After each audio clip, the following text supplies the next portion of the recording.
आज फायनली लागला होता मुहूर्त या डाळिंबाच्या झाडाचा शिफ्टिंगचा। तर संध्याकाळी मी नळी वगैरे लावून घेतली आणि दिवसभर एवढं ऊन असतं ना आणि वारा पण इतका अचानक आहे ना, तर सगळी धूळ आहे ना, आम्ही खड्ड्यात असल्यामुळे सगळं इकडेच येत असतं बरं का। हे एक जोकिंग झालं, पण सिरियसली असंच होतं बरं का। झाडझूड झाली आणि बघा शेजारच्या दादाला आहे ना मी मस्त डीप असा खड्डा आहे ना खंदायला लावला, कारण माझ्याच्याने ते होणार नव्हतं। आणि मला आहे ना कुंडीमध्ये ते झाड असल्यामुळं तर मला असं वाटतं की मी माझं लग्न झाल्यावरती झाड छोटंसं अगदी होतं, ते कुंडीमध्ये माझ्या सासूबाईंनी लावलं होतं। आता ते बऱ्याचदा चाललं होतं शिफ्टिंग करायचं, पण ते राहूनच गेलं होतं। तर मग म्हटलं चला आज मुहूर्त लावूनच टाकूया।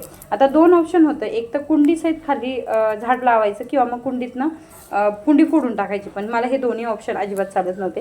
तर मी पहिलं त्यामध्ये ना पाणी वगैरे टाकून घेतलं आणि थोडंसं भिजून दिलं त्याला आणि खुरप्याने ना मस्त कडाकडा साईडनं मोकळा केलं। आता असं झालं होतं की जेव्हा आपण पाणी टाकतो ना, बरंच पाणी ना कुंडीतनं बाहेर येत असतं, त्याच्यामुळे ना पाणी माती सगळी वाहूनच जाते, तर मुळंच होते त्यामध्ये। तर मस्त असं मोकळं करून घेतलं झाड आणि फायनली ते झालं पण बरं का।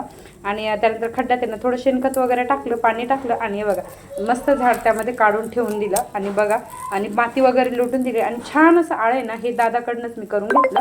आणि त्यानंतर त्याला सपोर्ट दिला, कारण झाड आहे ना बरंच मोठं झालं होतं, त्याला सपोर्ट नव्हता म्हणून सपोर्ट दिला। आणि बघा तुम्हाला मी लास्ट टाइम सांगितलं होतं की कढीपत्ता मी छाटलाय, त्यानंतर बघा किती छान हिरवागार कढीपत्ता आला होता।